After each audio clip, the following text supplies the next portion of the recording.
Some people had a problem with my ginseng harvesting video and claimed that it was irresponsible.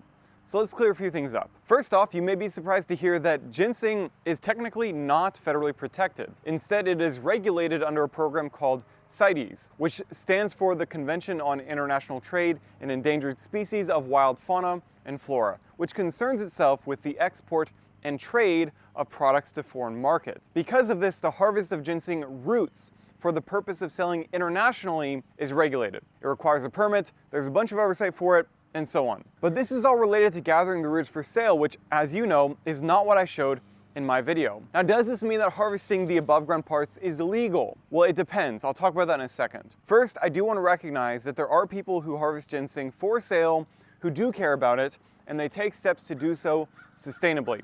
That is not who I'm talking about. I mean someone who may go out and harvest a bunch to use personally.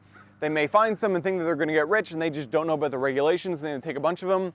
There's a bunch of reasons. So if you have private land, if you're growing ginseng and you want to protect it, or you want to protect it somewhere else, the method that I showed is a great way to do so. I also think that it just motivates people to go out and explore and find it and build a closer relationship with the plant. That's what happened to me. However, harvesting ginseng, even just the above ground parts, even for the explicit purpose of protecting it, is not allowed, because in most places, foraging of any kind is not allowed, which I think is a huge problem. So two things. Number one, know your local regulations and don't break the law. Number two, I think that protecting ginseng is a worthwhile endeavor.